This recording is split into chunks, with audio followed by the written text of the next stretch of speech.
Today we are going to learn how to paint these Galaxy watercolor bottles using watercolor and gel pens. We're going to be following these handouts and using these reference images. I will link those materials below, but you can find them on my website at Inside Out Art Teacher or in my Teachers Pay Teacher shop. So to get started, we are going to begin with a piece of watercolor paper, and I'm going to be using my reference image and my handouts so that I can follow the steps and see what I'm doing. So I am measuring 1 inch in all the way around using a pencil.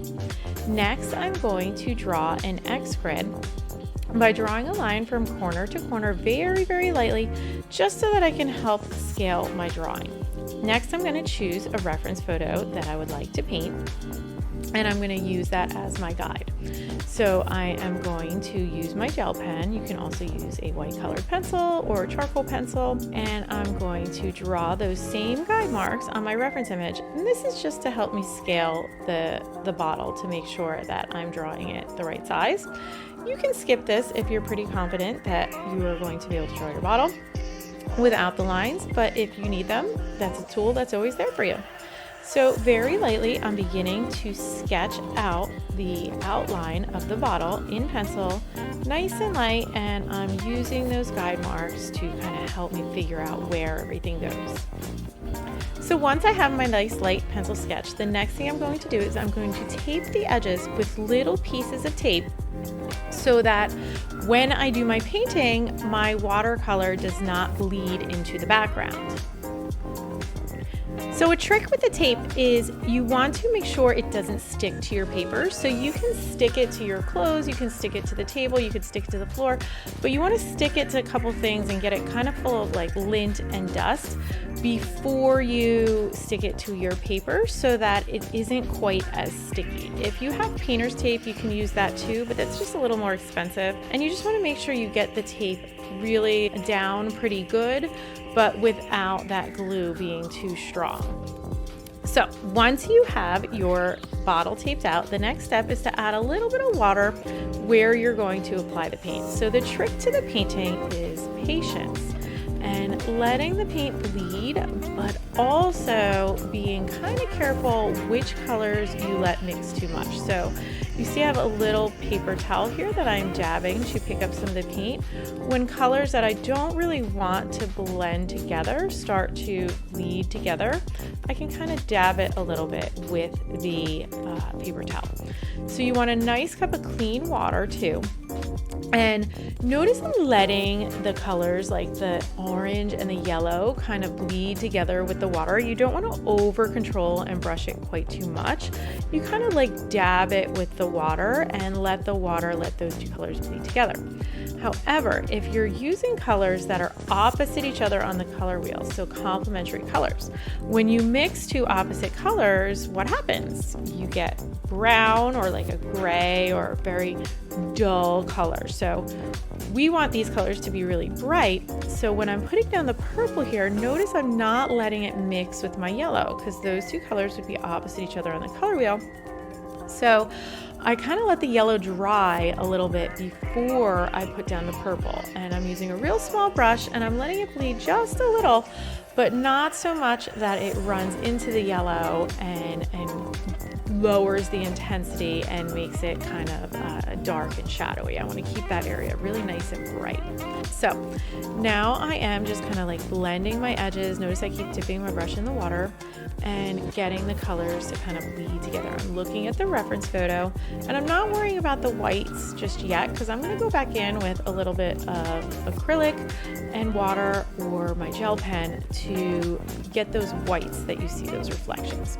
So something I want you to be mindful of is you never want to go too dark too quick with watercolor. Notice I'm keeping that black, even though it's a really dark color, I'm keeping it a little lighter than it is, and I'm going to let it dry and kind of see how it dries.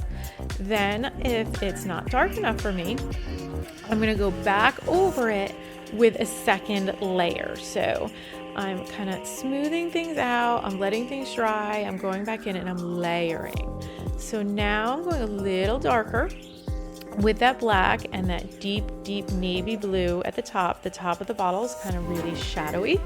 So I'm being a little bit more bold here in my second layer.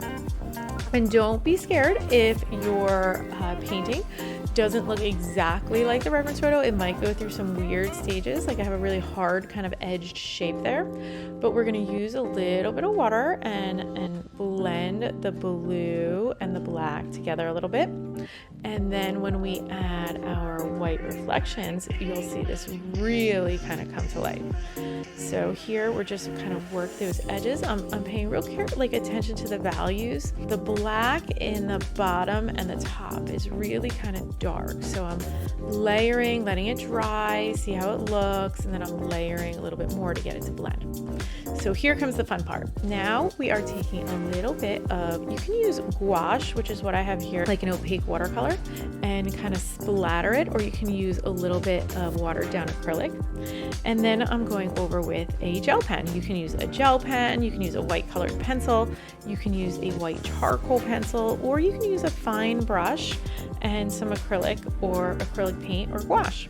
So once that's dry, the next thing is you are going to remove the tape and paint the top of your bottle strategically. The top is much smaller area, so I'm just going to be a little careful. I'm not going to tape this out perfectly. And I'm just getting those highlights and those shadows by layering the yellow and then adding some darker tones to create the shadows on that top part of the bottle. So once you're happy with the top, the next thing you're going to do is you are going to add any finishing touches. Look at your edges, see if you missed anything. Layering, getting those little reflections of color really helps bring the bottle to life. Then at the very end, you remove the tape, and then we are going to add our details. First thing I'm going to do here is I'm going to add a really light wash just to give a little bit of color to the background. I'm keeping it super watery, and I'm letting it dry. And then when that's done, I am going to use a fine line marker and also my white gel pen to add the finishing touches and details and any creative touches that I want to add. So here I'm adding a nice outline around my bottle and cleaning up the edges. I'm going over, I'm being really careful with that pen to kind of follow the edge, making my line a little bit from thick to thin. And now I'm looking at my reference photo, looking where some of those lighter reflections are, and I'm using the white paint marker to add some of those thicker reflections. So the paint markers work really good for some of those thicker lines, and the gel pens are really good for some of the really smaller ones. So I'm noticing some of those brighter highlights. I'm looking really close at the reference. I'm not trying to follow it too perfectly. Sometimes you do need a couple coats. So notice I'm going over kind of a second time. I'm letting that paint marker dry in between and being really patient and kind of stepping back and evaluating what I'm doing and seeing how I like it. So now the next thing I'm going to do is I am going to decide what to do with my border. So you can use any of these as a guide to kind of help you come up with ideas, or you can totally just create your own. But this just adds a little bit of interest to your design. So here I've chosen to use these stars as a reference, and I'm just kind of framing things out with my pencil first. You can go right to your fine liner if you'd like, or if you are more confident starting with the pencil, you can begin with the pencil and then just go over your lines with the marker.